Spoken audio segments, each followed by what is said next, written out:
Katika ardhi ya kifalme ya Nderuni, kuna siri moja ambayo ilifichwa kwa miaka 17. Siri ambayo ingeweza kubadilisha hatima ya taifa lote. Lakini siku ambayo ilipaswa kufunua ukweli, mfalme aliyeketi kwenye kiti cha enzi aliamua kumfukuza binti mdogo aliyedharauliwa kuwa mjinga Yiso. Karibu MK Mastori, na ungana nasi kwa kusubscribe channel hii ili usipitwe na simulizi zetu kali. Ukumbi wa baraza uliwaka mwanga wa mienge iliyokuwa ikitetemeka. Mfalme Alderan alitazama umati wa watu kwa macho ya ukakamavu. Hotuba yake ilikuwa ngumu kwa kila aliyehudhuria. Lakini kitisho kilichofichwa hakikutoka mdomoni mwake.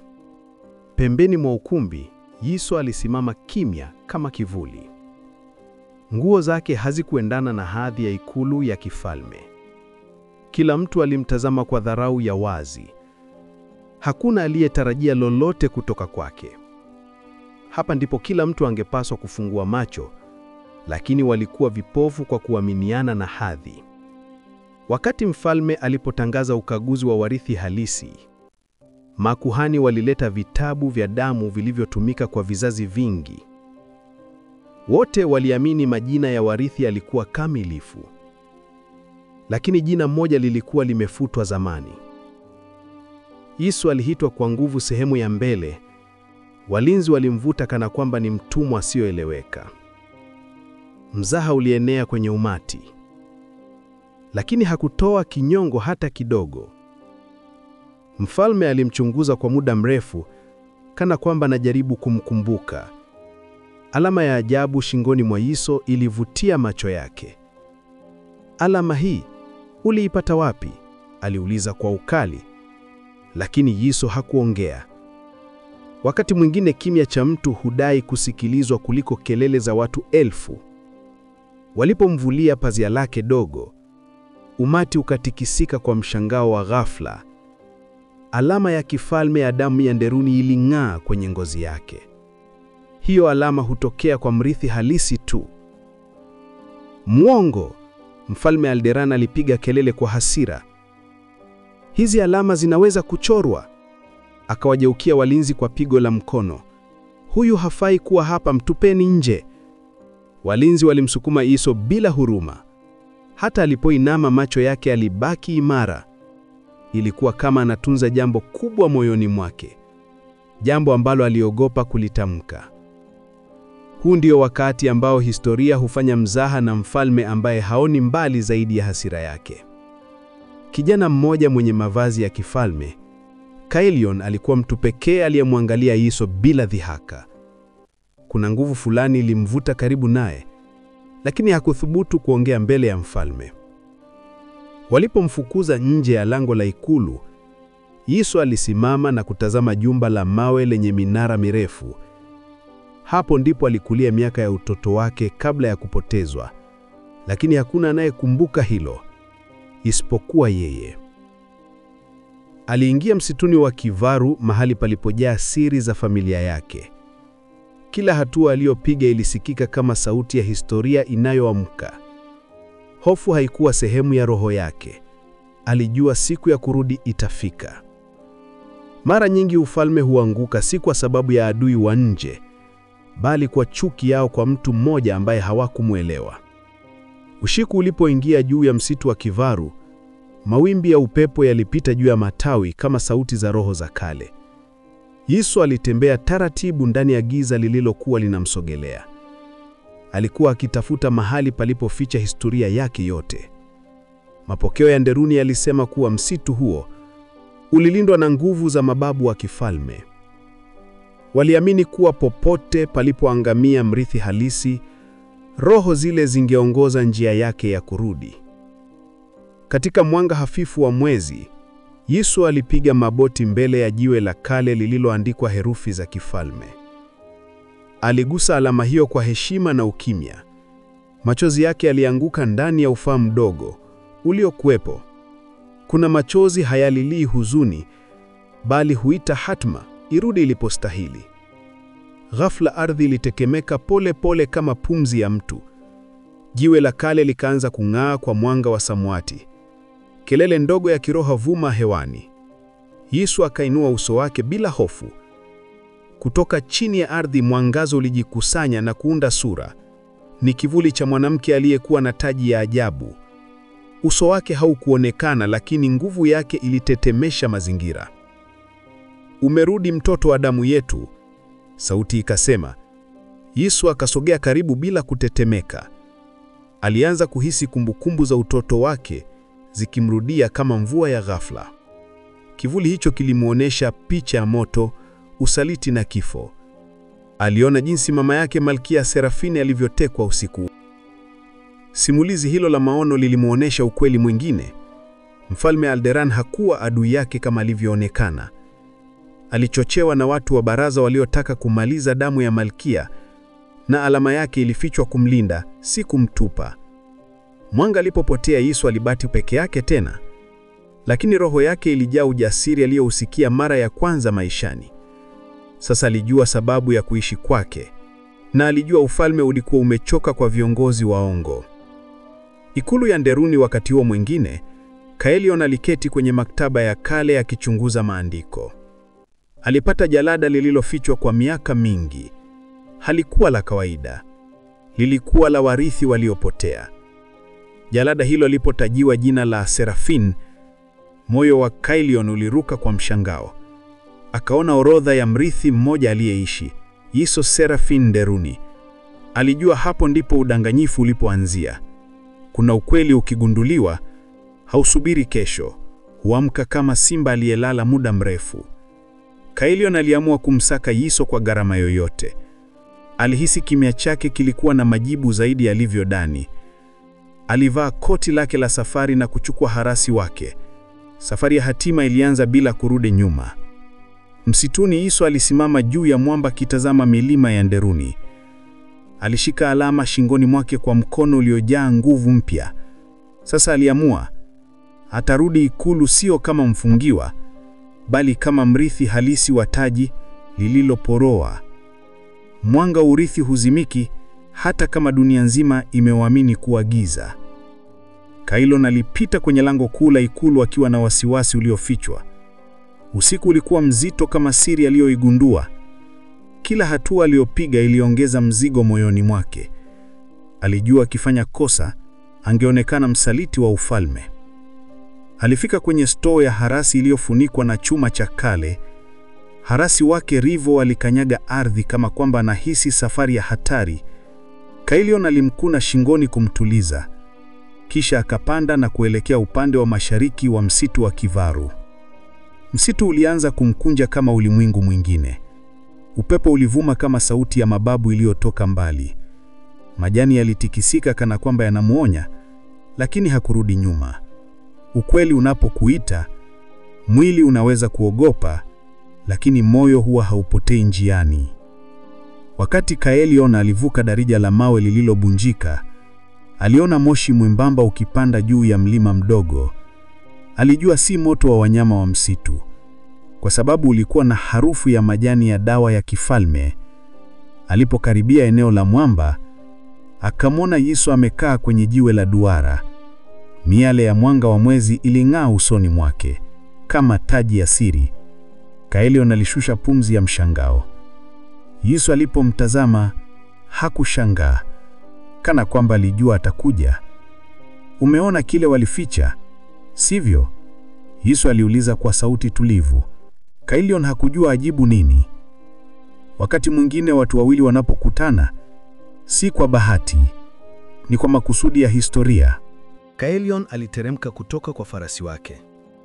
Alitoa jalada la kale taratibu mikononi. "Jina lako lilikuwa limefutwa kwa makusudi," alisema. Yiso aliinama kwa uzito wa kumbukumbu. "Walimficha mama yangu, Malkia Serafin," Yiso alisema. Sauti yake ilikuwa imejaa huzuni ya vizazi. "Walimgeuza adui ili wachukue kila kitu." Caelion alihisi baridi ikipanda mgongoni. Wakati Caelion akitaka kusema zaidi, ardhi ilitetemeka kwa nguvu ya ajabu iliyoibuka chini ya mwamba. Jiwe la duara lilianza kuwaka mwanga wa dhahabu. "Yiso," alisimama katikati bila kutishwa. Kivuli cha Malkia Seraphine kilionekana tena, lakini safari hii kilikuwa na umbo lililo wazi zaidi. Kilipaza sauti ambayo ilifanya msitu utulie. Mtoto wangu, muda wa kurudisha haki umefika. Roho ya mama inapoongea, hata dunia yenye kelele husimama kuisikiliza. Mwanga ulipovuka angani kama radi ya kimya, Yisou alihisi nguvu mpya zikipita mwilini. Ilionekana kama anavaa taji lisiloonekana. Kaelion alishuhudia tukio hilo kwa heshima ya kina. Malkia Seraphine akasema maneno ya mwisho kabla ya kutoweka. Kiti cha Nderuni kimepoteza mwenyewe kwa miaka mingi. Sasa rudi ukidai chako. Yisou alifungua macho yake yaliyong'aa kama almasi. Safari ya kurudi ikulu ikawa imeanza. Hakuna nguvu duniani inayoweza kumzuia mtu anayerejea kwa kile kilicho chake kiasili. Asubuhi ilipochomoza juu ya milima ya Nderuni, ikulu ilikuwa imejaa hekaheka isiyo ya kawaida. Walinda ngome walikimbia huku na huku bila mpangilio. Kuna jambo lilitikisa misingi ya utawala wa Alderan. Habari zilinea kama upepo wa moto. Jalada la warithi limefunguliwa, mmoja wa walinzi alipiga kelele. Majina yaliyofutwa yameonekana tena. Hofu ilipanda kama wingu la radi. Waziri Mkuu, Lord Veska, aliingia ukumbi akiwa na jasho la wasiwasi. Uso wake ulionyesha mtu anayehofia siri zake kuvuka. Alijua alama ile ya Yisou ni ya kweli, na alijua yeye ndiye aliyeshiriki kuifuta miaka mingi iliyopita. Kosa la zamani huwa halipotei, linatafuta njia ya kurudi kama deni linalodai kulipwa. Mfalme Alderan alisimama katikati ya baraza akitetemeka. Waleta habari waliwasilisha jalada lililofunguliwa usiku. Kila ukurasa ulionyesha mchezo mchafu uliochezwa. Jina la Yisou lilionekana likiwa limefutwa kwa wingo mweusi. Mungu wa mababu, hii ina maana gani? Mfalme aliuliza, lakini hakuna aliyejibu. Ukumbi mzima ulijaa kimya kama kaburi. Kila mmoja alijua ukweli mmoja: taji liko mikononi mwa mtu mwingine. Wakati huo, nje ya mlango wa mashariki, Kaelion na Yisou walikuwa wakipita njia ya mawe iliyoelekea ikulu. Upepo ulivuma manyaga zao kama wimbo wa ushindi wa familia ya Nderuni. Hakuna alionekana kudhoofika. Walipofika karibu na lango, walinzi walishika mikuki. Simama, ikulu haikubali watu wasio na mwaliko, mmoja sema. Lakini macho ya Yisou yaling'aa kama mfalme wa kale. Kaelion akasema, tumekuja kurudisha kilichopotea. Watu wawili wakiongea kwa ujasiri, wana nguvu ya jeshi zima lisiloonekana. Mlinzi mkuu Kapteni Rowan alimtazama Yisou kwa muda mrefu. Kisha akasema taratibu, haya alama nimeona kwa Malkia Seraphine. Akaamuru walinzi wainue milango.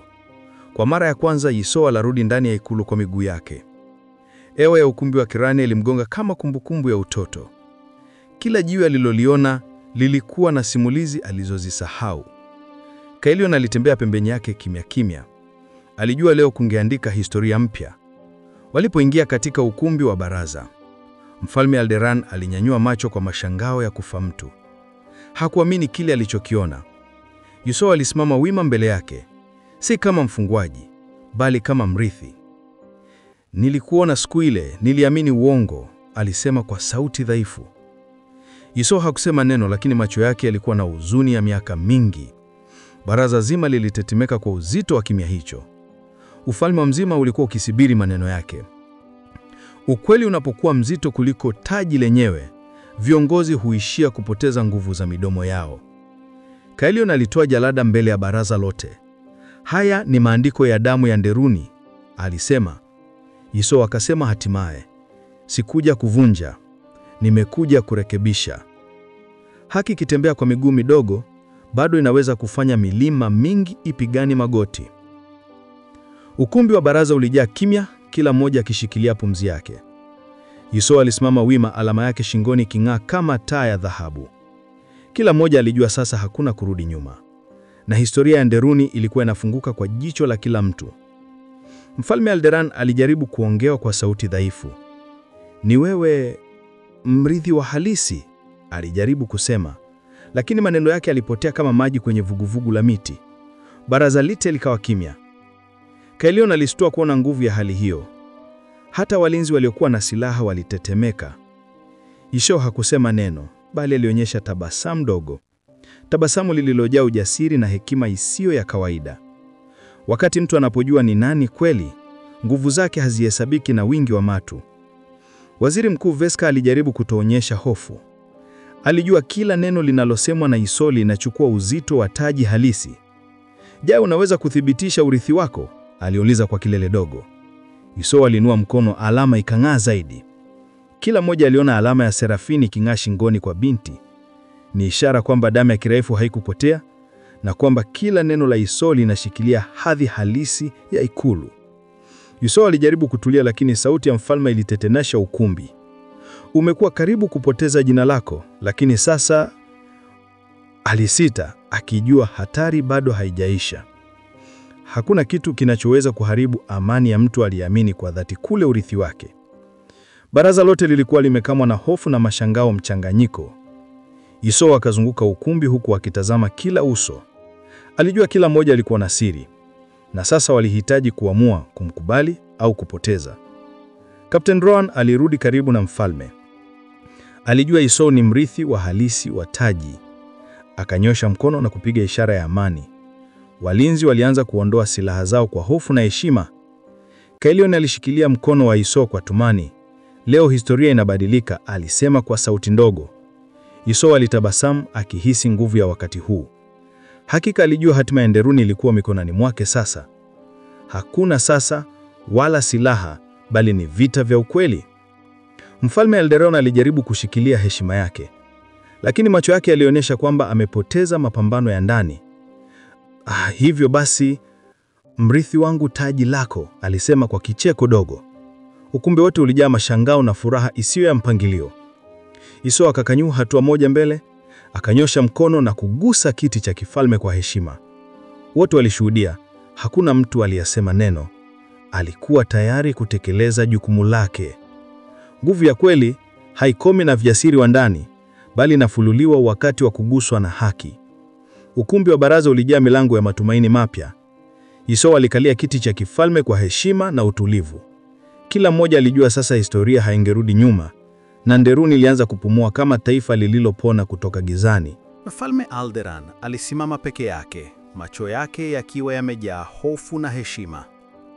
Alijua binti huyu aliyewafukuza alikuwa ndiye anayestahili kila kitu. Na sasa taji la kifalme lilikuwa kwenye mkono sahihi. Kila hatua yake ilionyesha hekima ya vizazi. Kailion alishikilia mkono wa Yisou kwa amani. Aliona mabadiliko yasiyo ya kawaida katika kila uso wa baraza. Sasa kila mmoja alijua ukweli. Yisou si mjinga. Alikuwa mrithi wa kweli wa Serafin, mama yake aliyepotea. Hakuna heri kubwa kuliko kuona haki inavyopata nafasi yake baada ya muda mrefu wa giza. Waziri Veska aliketi chini, akitulia. Hofu aliyokuwa nayo ilipotea na heshima ilichukua nafasi yake. Alihisi hatima ya Nderuni iko mikononi mwa mtu mwenye akili na moyo safi. Sasa baraza liliweza kuanza tena kazi yake ya kweli. Captain Rowan aliweka silaha zake chini kabisa ya hofu. Alijua kwamba sasa hakuna hatari kutoka kwa watu wasio na haki. Walinda wengine walipumzika. Walijua wakati wa vita umekwisha, na Nderuni ilianza kuangaza tena. Yisou alionyesha tabasamu dogo kwa baraza lote. Alijua jukumu lake kubwa linahitaji hekima na subira. Lakini moyo wake ulikuwa thabiti na roho yake imara. Hakuna chochote kilichobaki cha kutisha. Hakuna kilichochanya zaidi kuliko kuona mtu anayestahili kiti cha kifalme akikalia bila hofu. Kailion alijua sasa majalada yote ya siri yamefunuliwa. Kila historia iliyofichwa ilipata mwanga wa ukweli. Yisou alikumbuka mama yake na nguvu ya Serafin ilibakia ndani yake. Hii ilikuwa mwanzo wa sura mpya ya Nderuni. Mfalme Alderan alimsogeza Yisou karibu. "Na sasa, mrithi, nifanye nini?" aliuliza kwa dhahiri. Yisou akacheka kwa upole akisema, "Taji ni kwa taifa, si kwa mtu mmoja." Baraza lote lilitikisika kwa furaha. Sauti ya wananchi ikawa na furaha tele. Waliona haki imerejea na historia mpya inaanza kuandikwa. Milango ya ikulu ilifunguliwa kwa kila mtu mwenye nia njema. Nderuni ilianza kuishi tena kwa amani. Safari ya kweli ya urithi ni ile inayokupeleka kwenye moyo wa kweli wa kiongozi. Kelion alitazama Yesu akisogea mbele ya mitaa ya Nderuni. Huu ulikuwa mwanzo wa vipindi vipya vya kifalme. Hakuna mgawanyiko tena, hakuna siri zilizofichwa. Kila kitu kilikuwa wazi kwa kila raia. Yesu alijua jukumu lake halikuwa rahisi, lakini nguvu ya familia yake na hekima aliyojifunza ikulu yote ilimfanya asiwe na hofu ya kupita kila changamoto, na aliahidi kuongoza kwa haki na usawa. Wakati hatima inakubali mtu anayestahili kiti cha kifalme, taifa lote linapumua kwa furaha. Nderuni sasa ilikuwa na mrithi thabiti, na binti alionekana mjinga, Yesu, alikuwa kweli malkia wa moyo na hekima isiyoshindwika. Na hadithi ya kifalme hili ilikamilika, ikiacha kumbukumbu isiyosahaulika. Ikulu ilijaa mwanga wa asubuhi, lakini si kila kitu kilikuwa kimya. Kila kona ilibeba maneno yasiyo ya kawaida. Walinzi waliendelea kutazama kwa tahadhari, na Yesu alihisi kuwa safari ya uongozi haikuisha. Mataifa jirani yalikuwa yakiangalia Nderuni kwa mashaka. Hawakutaka kuona nguvu mpya ikichukua nafasi. Lakini Yesu alijua hofu ya nje haiwezi kuzima haki, na alikuwa tayari kushughulika kila changamoto. Kelion alimsogelea kwa haraka akihisi hatari na karibia. "Wanataka kuona kama taji lako ni la kweli," alisema kwa sauti tulivu. Yesu alijibu kwa tabasamu dogo, macho yake yakiwa na hekima. Hakuna hofu ndani yake. Haki haikomi kwa kupata taji, mara zote kuna mtihani unaofuata. Kutoka mbali, ujumbe wa haraka uliletwa kwa ikulu. "Wazungu wa mashariki wanakusudia kuingilia Ntani," msemaji alisema. Baraza lilitetemeka, lakini Yesu alitulia. Alijua sasa nguvu yake haikuwa tu ya kifalme, bali pia ya taifa. Wakati huo Kelion alionyesha rama ya mikakati. Kila hatua ilionyesha hatari ya kutishia amani. Lakini Yesu hakusahau hekima ya mababu. Alipanga hatua ya kwanza kwa busara. Yesu alikusanya maafisa wake wa karibu. "Tunahitaji mshikamano wa ndani na umoja wa taifa." Sauti yake ilichukua kila kona ya ikulu. Baraza lote likasikia na kuheshimu. Mara nyingine uongozi unaanza si kwa nguvu, bali kwa busara na uthabiti. Mazingatio ya kigeni hayakuwa marahisi. Wakati wa mazungumzo ya amani ulikuwa karibu. Yesu alihisi shinikizo, lakini hakuruhusu hofu kumchukua. Alijua taifa lake linaangalia. Kelion alipiga ishara ya kwanza mikutano. Waziri Veska alijaribu kutoa hoja za kitaifa. Yesu alisikiliza kwa makini, kila neno likimfanya awe makini zaidi. Uchunguzi wa kwanza wa uongozi wake ulikuwa ukiendelea.